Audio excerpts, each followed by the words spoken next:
जिससे हमारे राष्ट्र का गौरव बढ़ा है, उन सब के प्रति इस पल आदर का भाव व्यक्त करना चाहता हूं।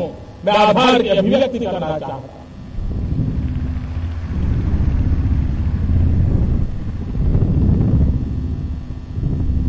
जो देश पुरातन सांस्कृतिक धरोहर की उस नींव पर खड़ा है, जहां पर वेद काल में हमें एक ही मंत्र सुनाया जाता है, जो हमारी कार्य संस्कृति का परिचय है। हम सीखते आए, पुण्य स्मरण करते आए, संगच्छध्वम् संवर्धम् संवो मनासी जानताम्।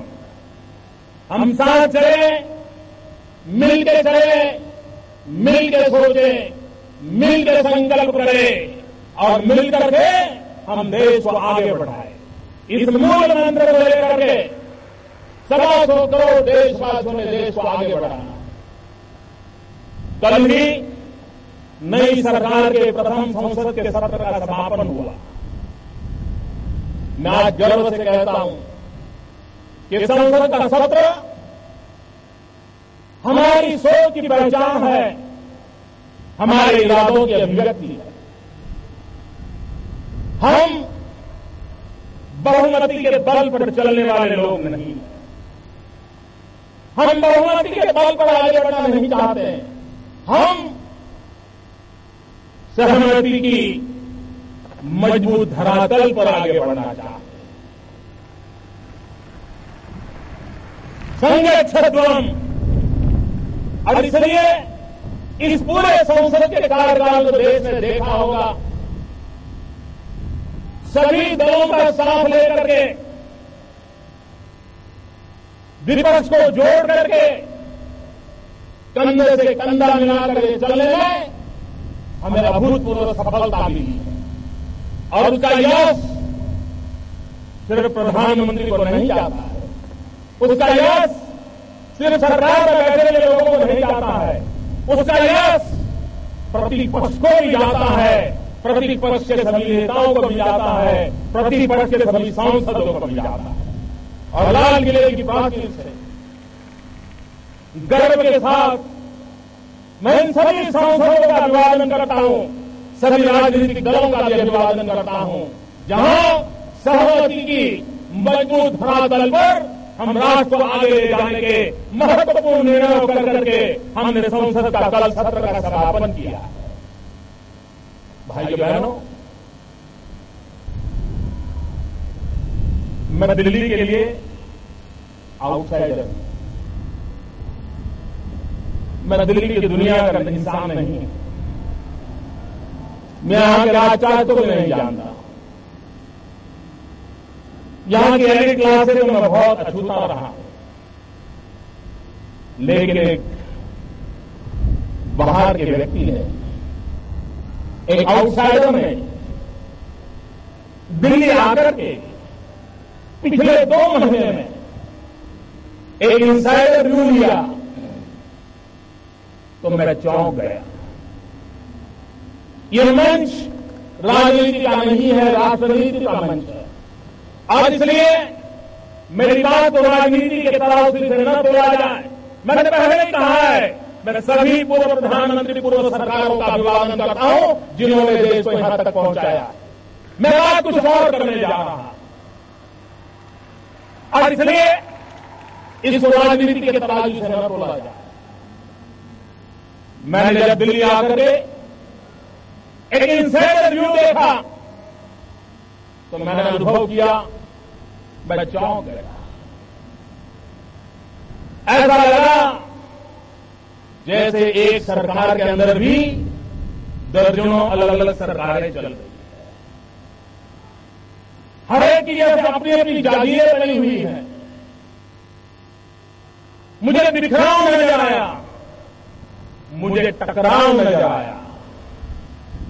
एक डिपार्टमेंट दूसरे डिपार्टमेंट से भीड़ रहा है और यहां तक भीड़ रहा है कि सुप्रीम कोर्ट के दरवाजे खटखटा करके एक ही सरकार के दो डिपार्टमेंट आपस में लड़ाई लड़ रहे हैं।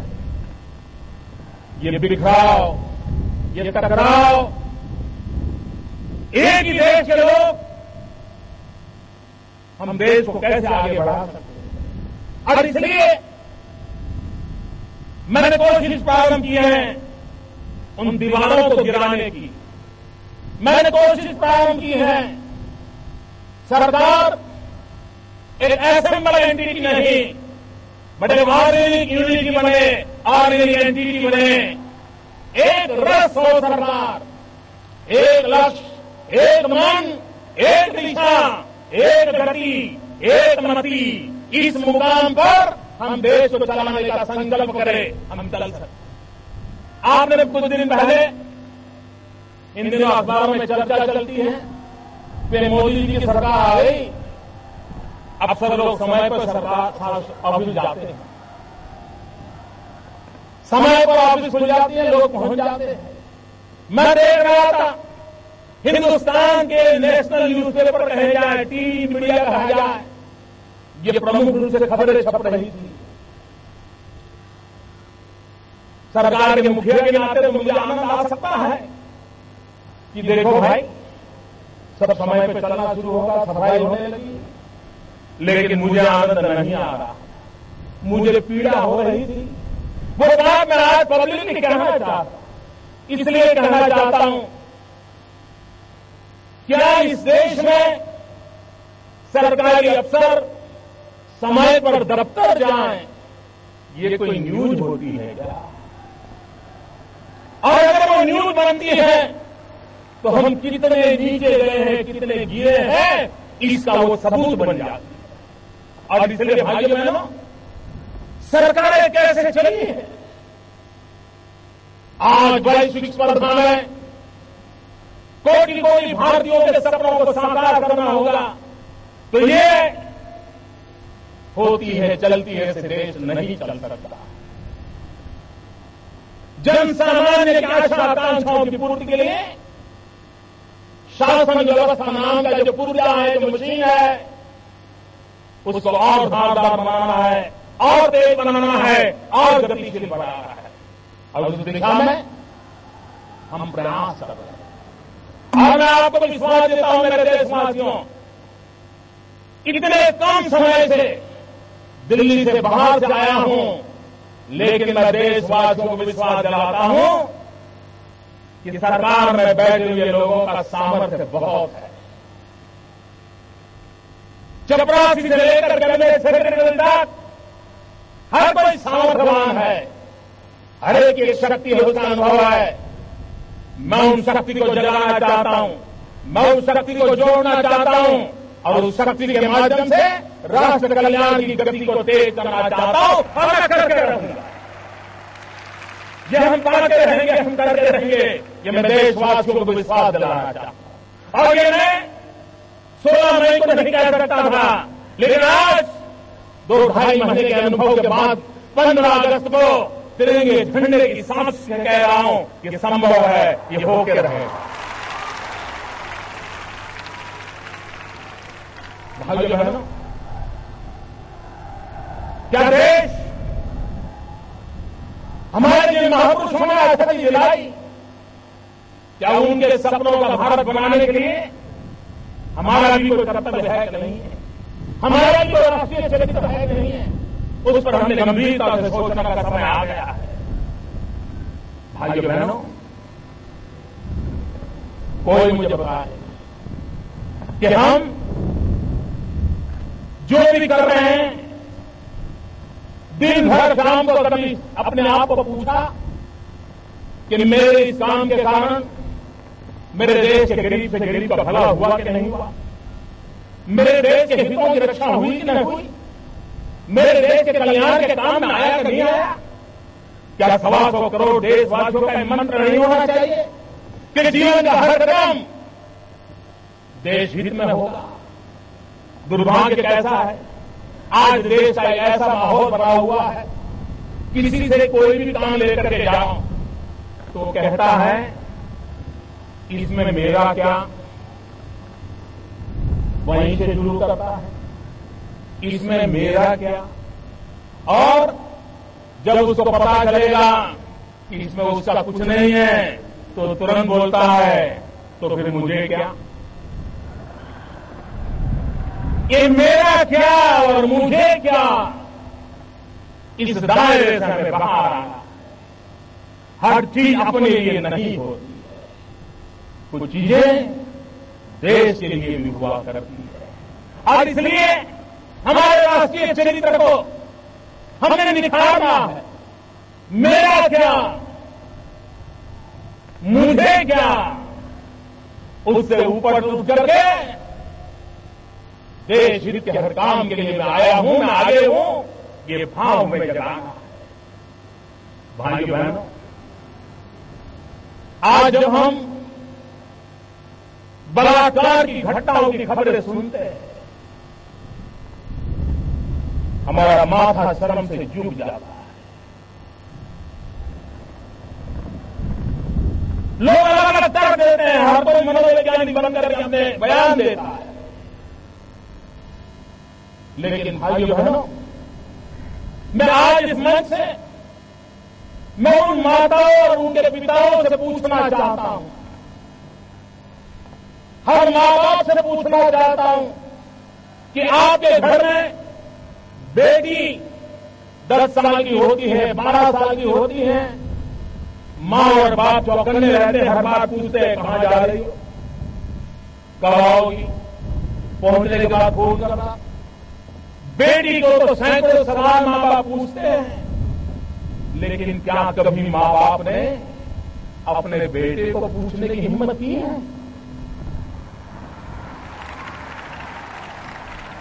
कहां जा रहे हो, क्यों जा रहे हो, कौन दोस्त है? आखिर बलात्कार करने वाला किसी का बेटा तो है, उसके लिए तो कोई माँ बाप है। क्या माँ बाप के नाते हमने अपने बेटे को पूछा कि तुम क्या कर रहे हो, कहां जा रहे हो? अगर हर माँ बाप तय करें तो हमने बेटियों पे जितने बंधन डाले हैं, कभी बेटों पर भी डाल करके देखो तो सही, उसे कभी पूछो तो सही। भाइयों बहनों, कानून अपना काम करेगा, कठोरता से करेगा, लेकिन समाज के नाते भी हर मां बाप के नाते हमारा दायित्व है। कोई मुझे कहे, ये जो बंदूक कंधे पर उठा करके निर्दोषों की मौत घाट उतारने वाले लोग, कोई माओवादी होंगे, कोई आतंकवादी होंगे, वो किसी न किसी के तो बेटे हैं। मैं उन मां बाप से पूछना चाहता हूं, क्या आपके बेटे से कभी इस रास्ते पर जाने से पहले पूछा था कभी आपने? हर मां बाप जिम्मेवारी ले, इस गलत रास्ते पर ले गया हुआ आपका बेटा निर्दोषों की जान लेने के उतारू है, न अपना भला कर पा रहा है, न अपने परिवार का भला कर पा रहा है, और न ही देश का भला कर पा रहा है। और मैं हिंसा के रास्ते पर गए हुए उन नौजवानों से कहना चाहता हूं, आप जो भी आज हैं, कुछ न कुछ तो भारत माता ने आपको दिया है, तब पहुंचे। आप जो भी हैं, आपके मां बाप ने आपको कुछ तो दिया है, तब है। मैं आपसे पूछना चाहता हूं, कंधे पर बंदूक लेकर के आप धरती को लाल तो कर सकते हो, लेकिन कभी सोचो अगर कंधे पर हल होगा तो हरियाली धरती कितनी प्यारी लगेगी, कितनी प्यारी लगेगी। कब तक हम इस धरती को लहूलुहान करते रहेंगे, कब तक हम निर्दोषों की जान लेते रहेंगे? और हमने पाया क्या?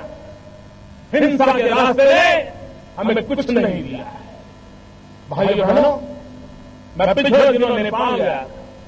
नेपाल में मैंने सार्वजनिक रूप से पूरे विश्व के आकर्षण करने वाली एक बात कही थी। एक जमाना था सम्राट अशोक, जिसने युद्ध का रास्ता लिया था, लेकिन हिंसा को देख करके युद्ध छोड़ बुद्ध के रास्ते पर चले गए। मैं देख रहा हूं नेपाल में कोई समय था जब नौजवान रास्ते हिंसा के चल पड़े थे, लेकिन आज वही नौजवान संविधान की प्रतीक्षा कर रहे हैं। उन्हीं के साथ जुड़े लोग संविधान के निर्माण में लगे हैं। और मैंने कहा था, शस्त्र छोड़ करके शास्त्र के रास्ते पर चलने का अगर नेपाल एक उत्तम उदाहरण देता है, तो विश्व के हिंसा के रास्ते पर गए हुए नौजवानों को वापिस आने की प्रेरणा दे सकता है। भाइयों बहनों, बुद्ध की भूमि नेपाल अगर संदेश दे सकती है, तो क्या भारत की भूमि दुनिया को संदेश नहीं दे सकती है? और इसलिए समय की मांग है, हम हिंसा का रास्ता छोड़े, भाईचारे के रास्ते पर चले। भाइयों बहनों, सदियों से किसी न किसी कारणवश सांप्रदायिक तनाव से हम गुजर रहे हैं। देश विभाजन तक हम पहुंच गए। आजादी के बाद भी कभी जातिवाद का जहर, कभी सांप्रदायवाद का जहर, ये पापाचार कब तक चलेगा? किसका भला होगा? बहुत लड़ लिया, बहुत लोगों को काट लिया, बहुत लोगों को मार दिया। भाइयों बहनों, एक बार पीछे मुड़ करके देखिए, किसी ने कुछ नहीं पाया सिवाय भारत मां के अंगों पर दाग लगाने के सिवा हमने कुछ नहीं किया। और इसलिए मैं देश के उन लोगों से आह्वान करता हूं, जातिवाद का जहर हो, संप्रदायवाद का जहर हो, प्रांतवाद का जहर हो, ऊंच नीच का भाव हो, ये देश को आगे बढ़ाने में रुकावट है। एक बार मन में तय करो, 10 साल के लिए मॉरिटोरियम तय करो, 10 साल तक इन सारे तनाव से हम मुक्त समाज की ओर जाना चाहते हैं। और आप देखिए, शांति, एकता, सद्भावना, भाईचारा हमें आगे बढ़ने में कितनी ताकत है। एक बार देखो मेरे देशवासियों, मेरे शब्द पे भरोसा कीजिए और मैं आपको विश्वास दिलाता हूं, अब तक किए हुए पापों को, उस रास्ते को छोड़ें, सद्भावना, भाईचारे का रास्ता अपनाएं और हम देश को आगे ले जाने का संकल्प करें। मुझे विश्वास है कि हम इसको कर सकते हैं। भाई बहन, जैसे जैसे विज्ञान आगे बढ़ रहा है, हमें आधुनिकता की एक मन में भाव जगता है और हम करते क्या है? क्या कभी सोचा है आज हमारे देश में सेक्स रेशियो का क्या हाल है? 1000 लड़कों के सामने 940 बेटियां पैदा होती। ये समाज में असंतुलन कौन पैदा कर रहा है? ईश्वर तो नहीं कर रहा। मैं उन डॉक्टरों से अनुरोध करना चाहता हूं, आपकी तिजोरी भरने के लिए किसी मां के घर में पड़ रही बेटी को मत मारी।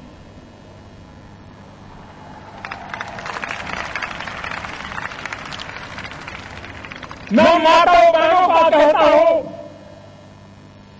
कि आप बेटे की आंच में बेटियों को बलि मत चढ़ाए।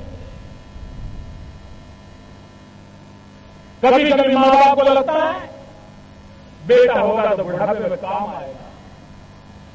मैं समाज जीवन में काम करने वाला इंसान, मैंने ऐसे परिवार देखे हैं, 5 बेटे हो, 5 के 5 बंगलो हो, घर में 10 गाड़ियां हो, लेकिन बूढ़ा मां बाप ओल्ड एज होम में रहते हैं, वृद्धाश्रम में रहते हैं।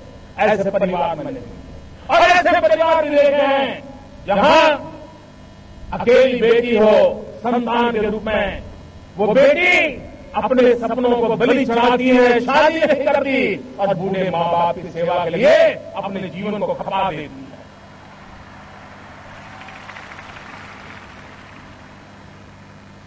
यह समानता मां के घर में बेटियों की हत्या, ये 21वीं सदी के मानव का मन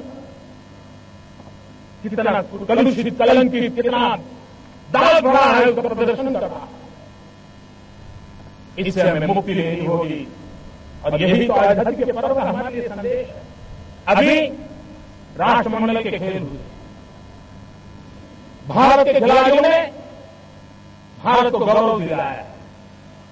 करीब 69 जीतने, 64 जीते हमारे खिलाड़ी मेडल लेके आए, लेकिन उसमें 29 बेटियां हैं। गर्व करें और ताली बजाएं उन बेटियों के लिए।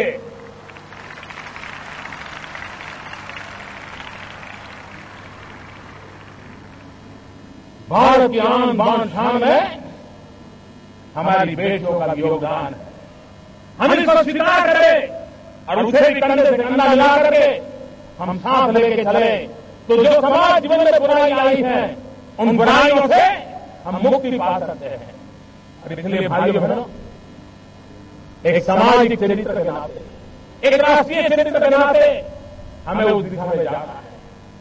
भाइयों बहनों, देश को आगे बढ़ाना है तो विकास एक ही रास्ता है, सुशासन एक ही रास्ता है। देश को आगे ले जाने के लिए यही तो पटरी है जो गुड गवर्नेंस एंड डेवलपमेंट, उसी को लेकर के आगे चल सकते हैं और उसी को लेकर के चलने का इरादा लेकर के हम चलना चाहते हैं। मैं जब गुड गवर्नेंस की बात करता हूं तब आप मुझे बताइए, कोई प्राइवेट में नौकरी करता है, उसको पूछोगे तो कहता है मैं जॉब करता हूं, लेकिन जो सरकार में नौकरी करता है उसको पूछोगे तो कहता है मैं सर्विस करता हूं। दोनों कमाते हैं, लेकिन एक के लिए जॉब है, एक के लिए सर्विस है। मैं सरकारी सेवा में लगे सभी भाइयों बहनों से प्रश्न पूछता हूं, क्या कहीं ये सर्विस शब्द उसने अपनी ताकत खो तो नहीं दी है, अपनी पहचान खो तो नहीं दी है? सरकारी सेवा में जुड़े हुए लोग जॉब नहीं कर रहे, सेवा कर रहे हैं, सर्विस कर रहे हैं। और इसलिए इस भाव को पुनर्जीवित करना, एक राष्ट्रीय चरित्र के रूप में इसको हमें आगे ले जाना, उस दिशा में हमें आगे बढ़ना। भाई बहनों,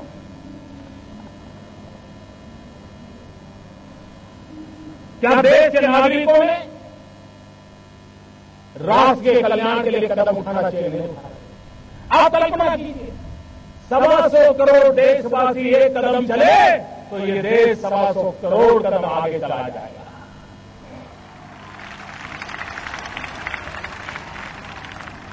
लोकतंत्र ये सिर्फ सरकार को चुनने का सीमित मायना नहीं है। लोकतंत्र 125 करोड़ नागरिक और सरकार कंधे से कंधा मिला करके देश की आकांक्षाओं की पूर्ति के लिए काम करे, ये लोकतंत्र का है।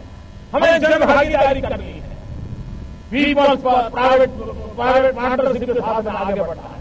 हमें जनता को जोड़ करके आगे बढ़ना है और जोड़ने के आगे बढ़ने के लिए आप मुझे बताइए, आज हमारा किसान आत्महत्या क्यों करता है? साहूकार से कर्ज लेता है, कर्ज दे नहीं सकता है, मर जाता है। बेटी की शादी है, गरीब आदमी साहूकार से कर्ज लेता है, कर्ज दे नहीं पाता, जीवन भर मुसीबतों से गुजारता है। उनमें गरीब परिवारों की रक्षा कौन करेगा? भाइयों बहनों, आजादी के पर्व पर मैं योजना को बहुत आगे बढ़ाने का संकल्प करने के लिए आपके पास आया।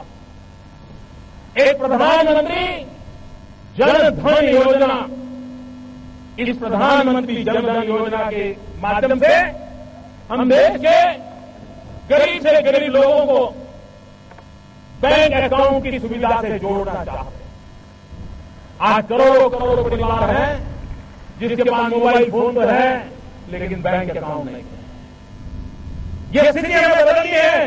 देश की आर्थिक संसाधन गरीब के काम आए, इसकी शुरुआत यहीं से होती है। यही तो है जो खिड़की खोलता है। और इसलिए प्रधानमंत्री जन धन योजना के तहत जो अकाउंट खोलेगा उसको डेबिट कार्ड दिया जाएगा और डेबिट कार्ड के साथ हर गरीब परिवार को 1 लाख रुपया का बीमा सुनिश्चित कर दिया जाएगा ताकि उसके जीवन में कोई संकट आया तो उसके परिवारजनों को 1 लाख रुपए का बीमा मिल सकता है। भाइयों बहनों, ये देश नौजवानों का देश है। 65% देश की जनसंख्या 35 से कम आयु की है। हमारा देश विश्व का सबसे ऊंचा नौजवान देश है। क्या हमने कभी इसका फायदा उठाने के लिए सोचा है? आज दुनिया को स्किल वर्कफोर्स की जरूरत है। आज भारत को भी स्किल वर्कफोर्स की जरूरत है। कभी कभार हम अच्छा ड्राइवर ढूंढते नहीं मिलता है, प्लम्बर ढूंढते नहीं मिलता है, अच्छा कुक चाहिए नहीं मिलता है, नौजवान है, बेरोजगार है, लेकिन हमें चाहिए वैसा नौजवान मिलता नहीं। देश को विकास के लिए और आगे बढ़ाना है तो स्किल डेवलपमेंट ये हमारा मिशन है। और स्किल इंडिया हिंदुस्तान के कोटि कोटि नौजवानों को स्किल हुनर सीखे, उसके लिए पूरे देश में जान और किसी पिटी व्यवस्थाओं से नहीं, उनको वो स्किल मिले जो उन्हें आधुनिक भारत बनाने में काम आए। वो दुनिया के किसी भी देश में जाए तो उनके हुनर की सराहना हो। और हम 2 प्रकार के विकास को लेकर के चलना चाहते हैं। हम ऐसे नौजवानों को भी तैयार करना चाहता हूं जो जॉब क्रिएटर हो, और जो जॉब क्रिएट करने का सामर्थ्य नहीं रखते, संजोग नहीं है, वे विश्व के किसी भी कोने में जाकर के आंख में आंख मिला करके अपने 5 बाहुबल के द्वारा, अपने उंगलियों के हुनर के द्वारा, अपने कौशल्य के द्वारा विश्व का हृदय जीत सके, ऐसे नौजवानों का सामर्थ्य हम तैयार करना चाहते हैं। भाई बहनों, स्किल डेवलपमेंट को बहुत तेजी से आगे बढ़ाने का संकल्प लेकर करना चाहते हैं। भाई बहनों, विश्व बदल चुका है।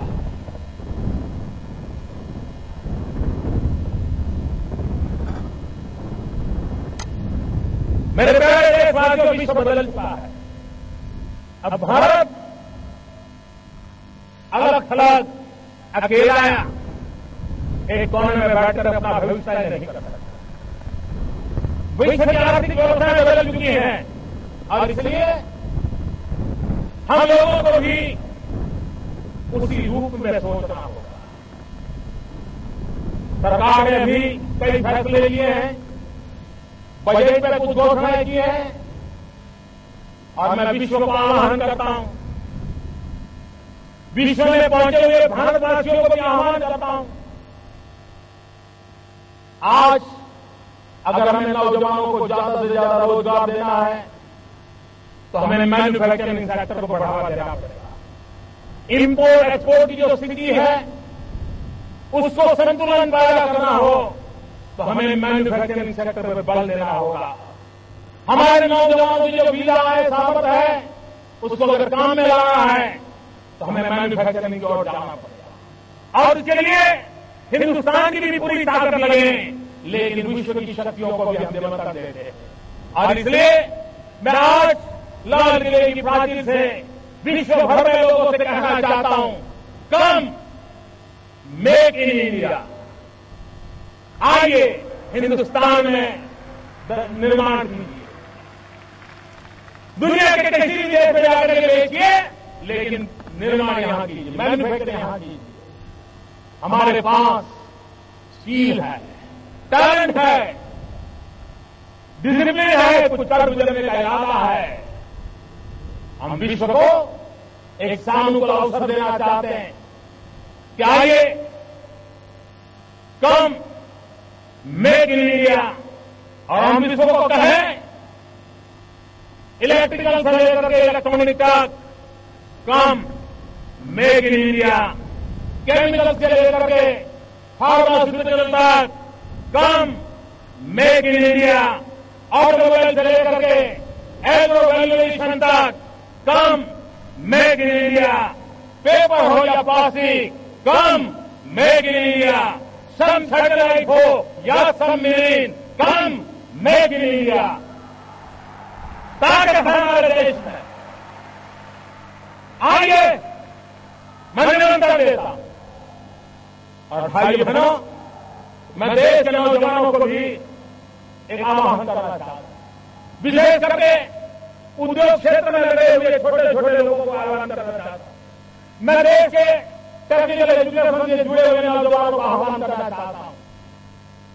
जैसे मैं विश्व को कहता हूं मेक इन इंडिया, मैं देश के नौजवानों को कहता हूं, हमारा सपना होना चाहिए कि दुनिया के हर कोने में ये बात पहुंचनी चाहिए, मेड इन इंडिया। यह हमारा सपना है। क्या मेरे देश के नौजवान देश सेवा करने के लिए सिर्फ भगत सिंह की तरह फांसी पर नहीं लटकना,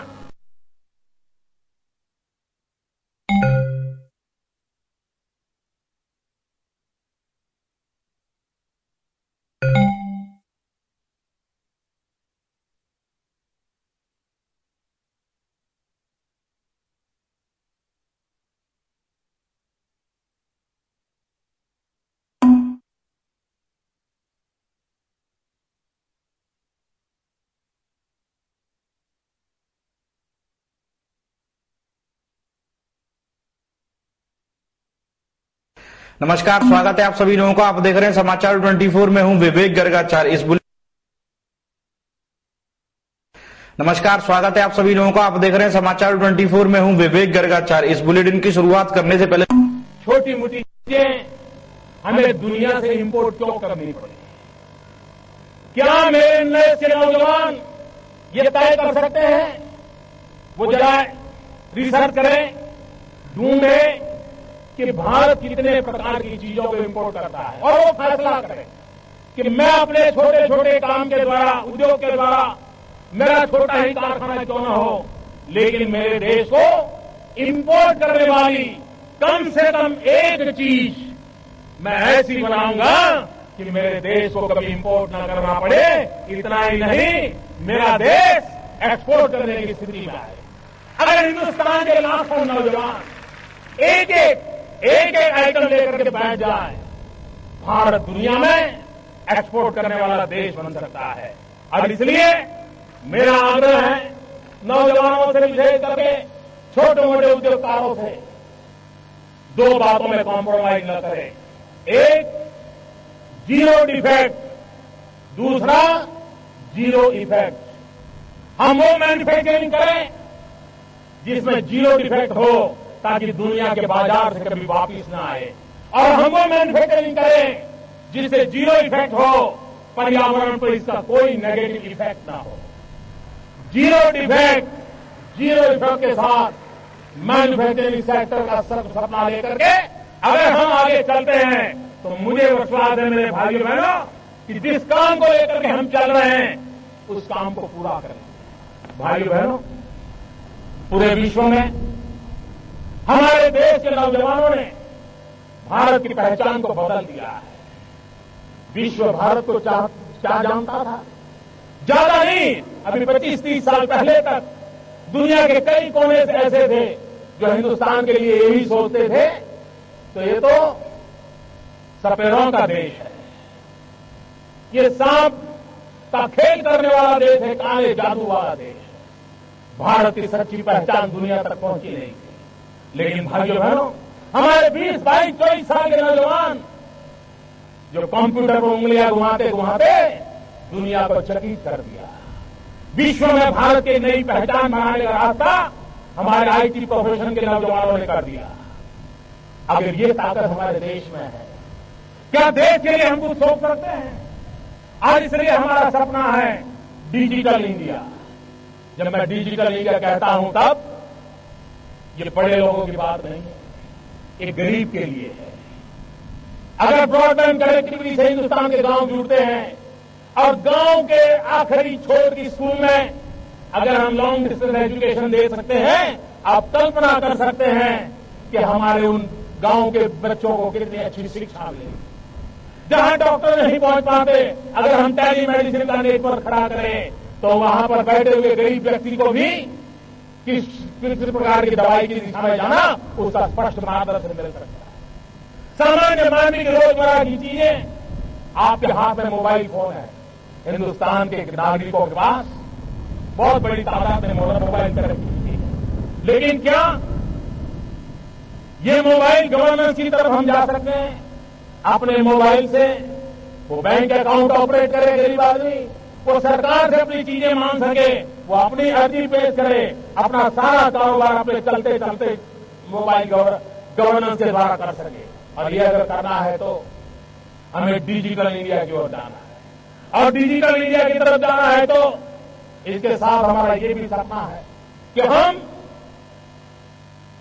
आज बहुत बड़ी मात्रा में विदेशों से इलेक्ट्रॉनिक गुड इंपोर्ट करते हैं। आपको हैरानी होगी भाई,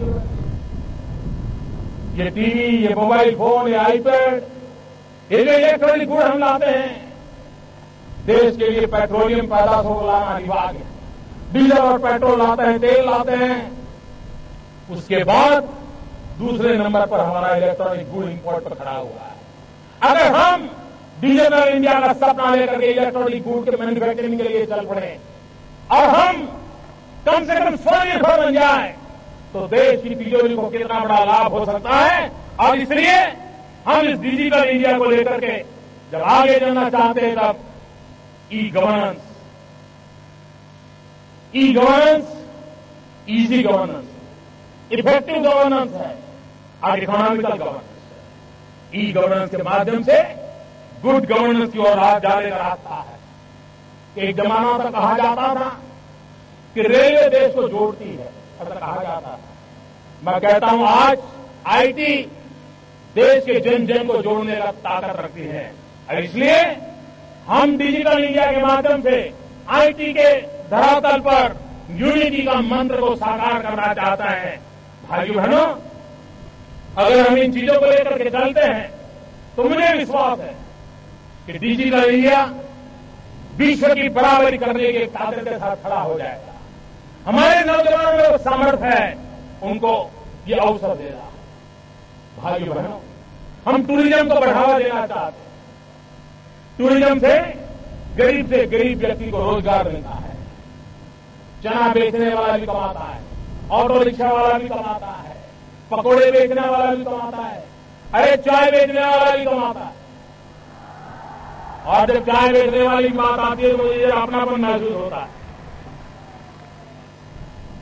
टूरिज्म के कारण गरीब से गरीब व्यक्ति को रोजगार मिलता है।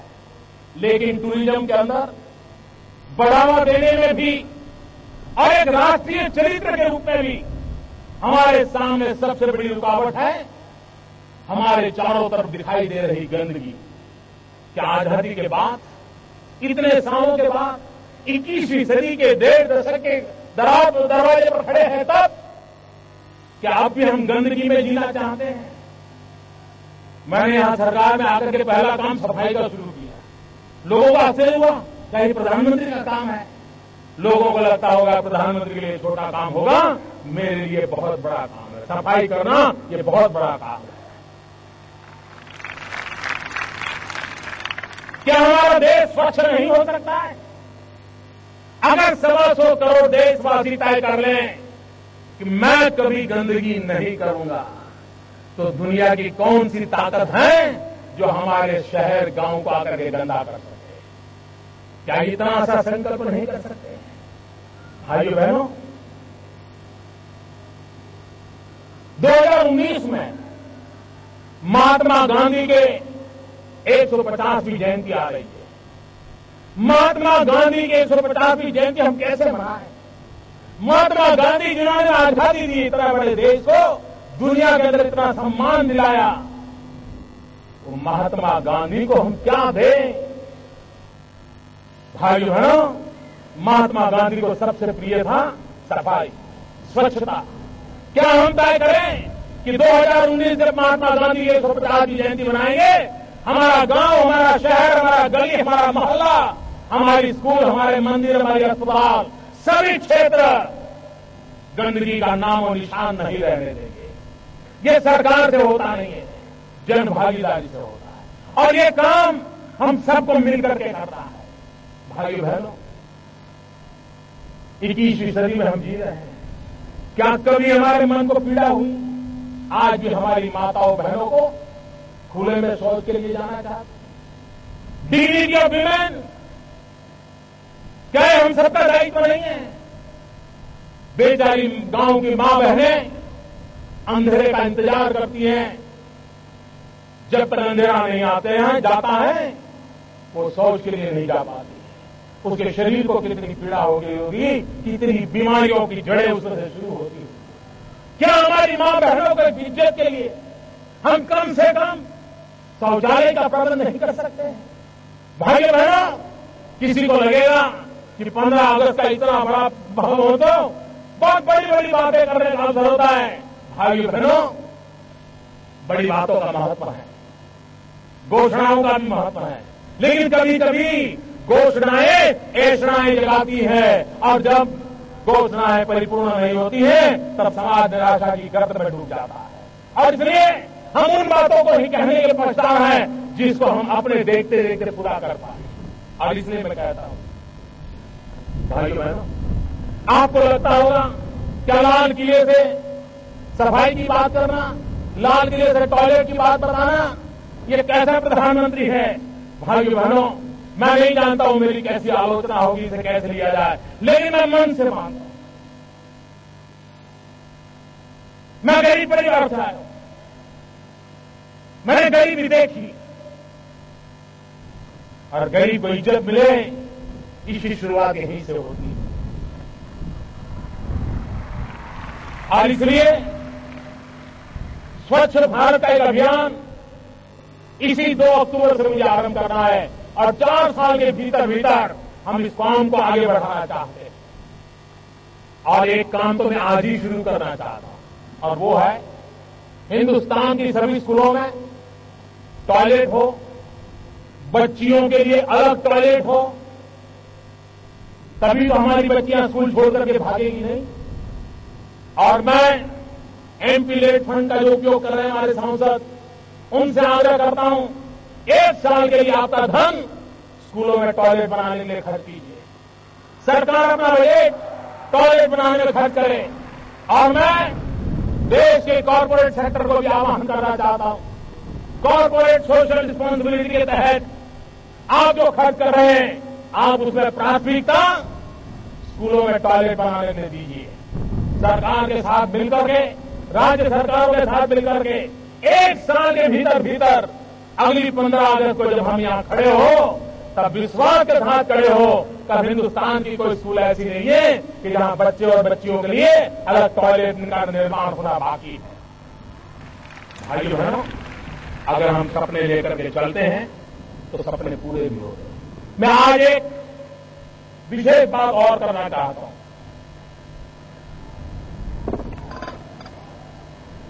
भाइयों बहनों,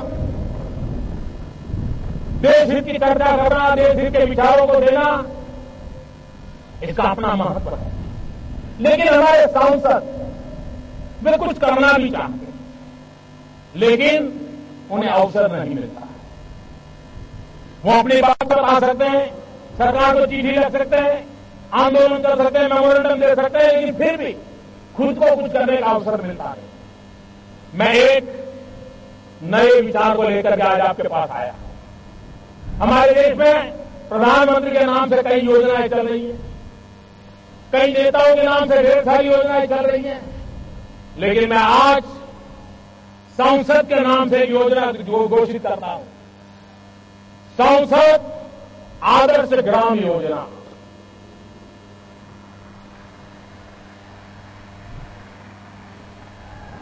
हम कुछ पैरामीटर तय करेंगे, और मैं सांसदों से आग्रह करता हूं कि वो अपने इलाके में 3000 से 5000 के बीच का कोई भी गांव पसंद कर ले, और कुछ पैरामीटर तय हो, वहां की सड़क आर्थ परिस्थिति के अनुसार, वहां की शिक्षा, वहां का स्वास्थ्य, वहां की सफाई, वहां के गांव का माहौल, गांव में ग्रीनरी, गांव का मेलजोल, कई पैरामीटर अपन तय करेंगे। और हर सांसद 16 तक अपने इलाके में एक गांव को आदर्श गांव बनाए। इतना तो कर सकते हैं भाई। करना चाहिए ना। देश बनाना है तो गांव से शुरू करें, एक गांव आदर्श बनाएं।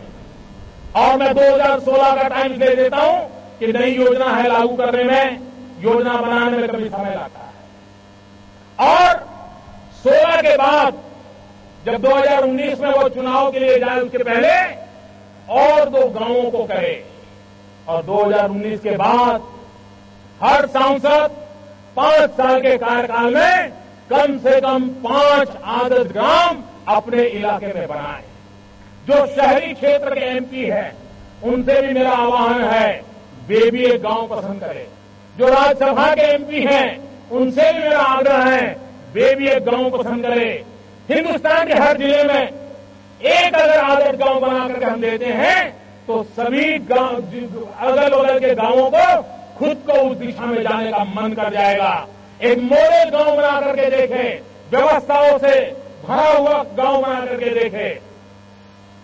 और मैं 11 अक्टूबर जयप्रकाश नारायण जी की जन्म जयंती है। 11 अक्टूबर को जयप्रकाश नारायण जी की जन्म जयंती पर इस सांसद आदर्श ग्राम योजना की कंप्लीट ब्लूप्रिंट सभी सांसदों के सामने रख दूंगा, सभी राज्य सरकारों के सामने रख दूंगा। और मैं राज्य सरकारों से भी आग्रह करता हूं कि आप भी इस योजना के माध्यम से अपने राज्य में जो अनुकूलता हो वैसे सभी विधायकों के लिए एक आदर्श ग्राम बनाने का संकल्प करिए। आप कल्पना कर सकते हैं, देश के सभी विधायक एक आदर्श ग्राम बनाए, सभी सांसद एक आदर्श ग्राम बनाए। देखते ही देखते हिंदुस्तान के हर ब्लॉक में एक आदर्श ग्राम तैयार हो जाएगा, जो हमें गांव की सुख सुविधा को बदलाव लाने के लिए हमें प्रेरणा दे सकता है, हमें नई दिशा दे सकता है। और इसलिए इस सांसद ग्राम योजना के तहत हम आगे बढ़ना चाहते हैं। भाइयों बहनों, जब से हमारी सरकार बनी है तब से अखबारों में, टीवी में एक चर्चा चल रही है, प्लानिंग कमीशन का क्या होगा। मैं समझता हूं कि जिस समय प्लानिंग कमीशन का जन्म हुआ, योजना आयोग का जन्म हुआ, उस समय की जो स्थितियां थी, उस समय की जो आवश्यकताएं थी, उसके आधार पर उसकी रचना की गई। और पिछले इन वर्षों में योजना आयोग ने अपने तरीके से राष्ट्र के विकास में उचित योगदान किया है। मैं इसका आदर करता हूं, गौरव करता हूं, सम्मान करता हूं, सत्कार करता हूं। लेकिन अब देश की अंदरूनी स्थिति भी बदली हुई है, वैश्विक परिवेश भी बदला हुआ है,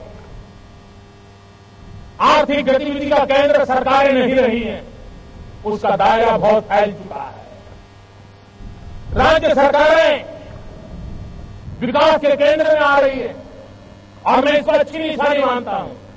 भारत को आगे ले जाना है तो राज्यों को आगे ले जाकर के ही होने वाला है।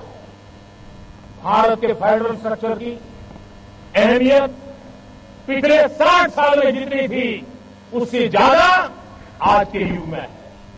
हमारे संघीय ढांचे को मजबूत बनाना, हमारे संघीय ढांचे को चेतनवंत बनाना, हमारे संघीय ढांचे को विकास की धरोहर के रूप में काम लेना, मुख्यमंत्री और प्रधानमंत्री की एक टीम फॉर्मेशन हो, केंद्र और राज्य की टीम हो, ये टीम बनकर के आगे चले तो इस काम को अब प्लानिंग कमीशन के नए रंग रूप से सोचना पड़ेगा। और इसलिए लाल किले की प्राचीर से एक बहुत बड़ी चली आ रही पुरानी व्यवस्था में उसका कायाकल्प भी करने की जरूरत है, उसमें बहुत बदलाव करने की आवश्यकता है।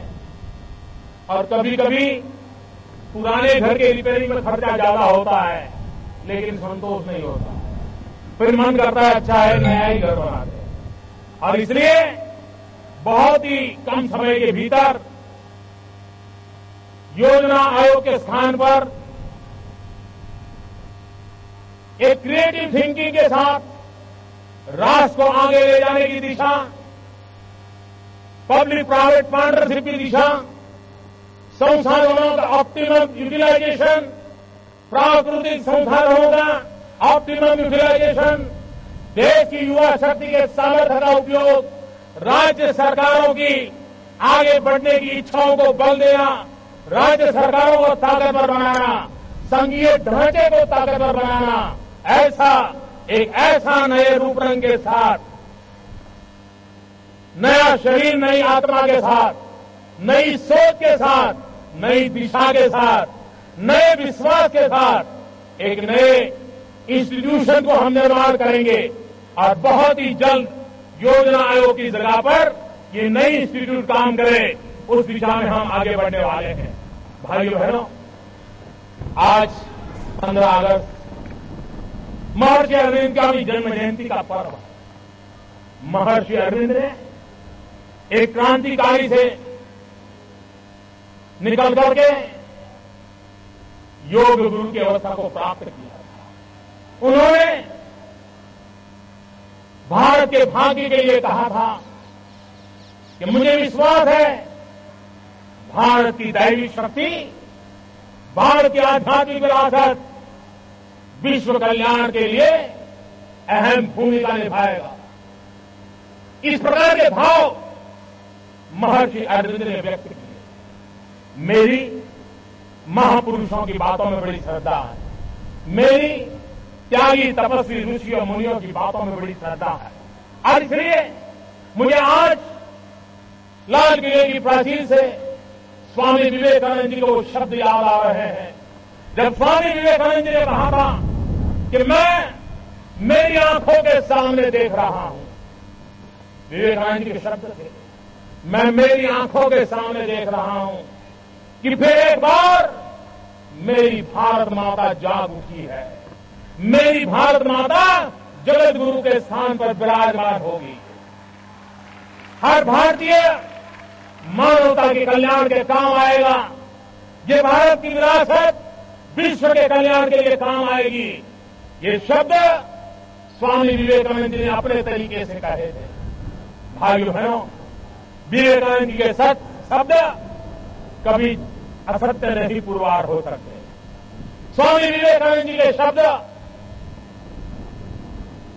भारत को जगत गुरु देखने का उनका सपना, उनकी दीर्घदृष्टि, उस सपने को पूरा करना हम लोगों का कर्तव्य है। दुनिया का एक सामर्थ्यवान देश, प्रकृति से हरा भरा देश, नौजवानों का देश आने वाले दिनों में विश्व के लिए बहुत कुछ कर सकता है। भाइयों बहनों, लोग विदेश की नीतियों के संबंध में चर्चा करते हैं। मैं साफ मानता हूं, भारत की विदेश नीति के कई आयाम हो सकते हैं, लेकिन एक महत्वपूर्ण बात है जिस पर मैं अपना ध्यान केंद्रित करना चाहता हूं। क्या हम आजादी की जैसे लड़ाई लड़े, मिलजुल करके लड़े, तब तो हम अलग नहीं थे, हम साथ साथ थे।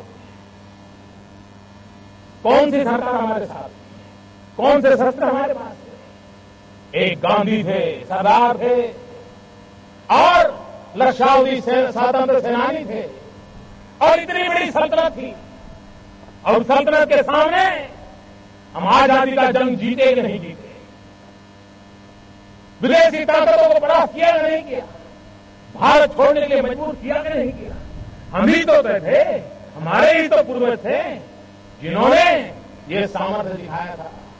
समय की मांग है, सत्ता के बिना, शासन के बिना, शस्त्र के बिना, साधनों के बिना भी इतनी बड़ी सल्तनत को हटाने का काम अगर हिंदुस्तान की जनता कर सकती है, तो हम भाइयों बहनों क्या गरीबी को हटा नहीं सकते? क्या हम गरीबी को परास्त नहीं कर सकते? क्या हम गरीबी के खिलाफ लड़ाई जीत नहीं सकते? मेरे 125 करोड़ मेरे प्यारे देशवासियों, आओ आओ हम संकल्प करें, हम गरीबी को परास्त करें, हम विजयश्री को प्राप्त करें, भारत से गरीबी का उन्मूलन हो, उस सपनों को लेकर के हम चले। और पड़ोसी देशों के पास भी यही तो समस्या है। क्यों न हम सार्क देशों के सभी साथी दोस्त मिलकर के गरीबी के खिलाफ लड़ाई लड़ने का की योजना न बनाए, हम मिलकर के लड़ाई लड़े, गरीबी को परास्त करें। एक बार देखें तो सही, मरने मारने की दुनिया को छोड़ करके जीवित रहने का आनंद क्या होता है। यही तो भूमि है जहां सिद्धार्थ के जीवन की घटना थी। एक पंछी को एक भाई ने तीर मार दिया और एक दूसरे भाई ने तीर निकाल करके बचा लिया। मां के पास गए, पंछी किसका, हंस किसका? मां ने पूछा, मारने वाले का, बचाने वाले। मां ने कहा बचाने वाले का। मारने वाले से बचाने वाले की ताकत और होती है, और वही तो आगे जाकर के बुद्ध बन जाता है, वही तो आगे जाकर के बुद्ध बन जाता है। और इसलिए मैं पड़ोस के देशों से मिलजुल करके गरीबी के खिलाफ लड़ाई के लड़ने के लिए सहयोग चाहता हूं, सहयोग करना चाहता हूं। और हम मिलकर के, सार्क देश मिलकर के हम दुनिया में अपनी अहमियत खड़ी कर सकते हैं, हम दुनिया में ताकत बन के उभर सकते हैं। आवश्यकता है हम मिलजुल करके चले, गरीबी से लड़ाई जीतने का सपना लेकर के चले, कंधे से कंधा लेकर के चले। मैं भूटान गया, नेपाल गया, सार्क देशों के सभी महानुभाव शपथ समारोह में आए। एक बहुत अच्छी शुभ शुरुआत हुई है, सुनिश्चित रूप से अच्छे परिणाम मिलेंगे, मेरा विश्वास है। और देश और दुनिया में भारत की सोच, हम देशवासियों का भला करना चाहते हैं और विश्व के कल्याण में काम आ सके, ऐसा हिंदुस्तान हाथ फैलाना चाहता है। इन सपनों को लेकर के पूरा करके आगे बढ़ने का हम प्रयास कर रहे हैं। भाइयों बहनों, आज 15 अगस्त को देश के लिए कुछ न कुछ करने का संकल्प लेकर के चलेंगे। हम देश के लिए काम आए, देश को आगे बढ़ाने का संकल्प लेकर चलेंगे।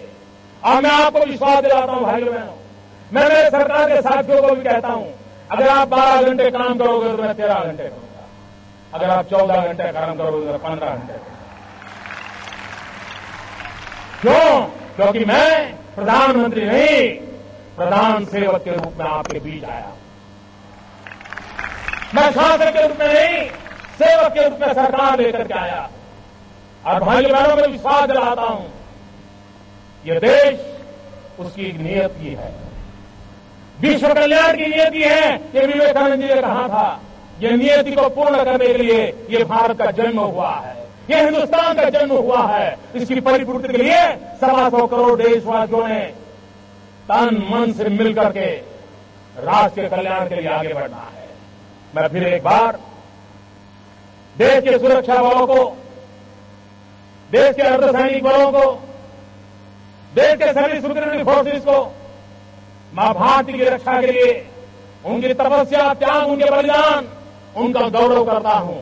और मैं देशवासियों को कहता हूं, राष्ट्रयाम जागरयाम वयम, eternal vigilance is the price of liberty. हम जागते रहो, सेना जाग रही है, हम भी जागते रहें, और देश नए कदम की ओर आगे बढ़ता है। इसी एक संकल्प के साथ आगे बढ़ना है। सभी मेरे साथ पूरी ताकत से बोलिए, भारत माता की, भारत माता की, भारत माता की जय हिंद।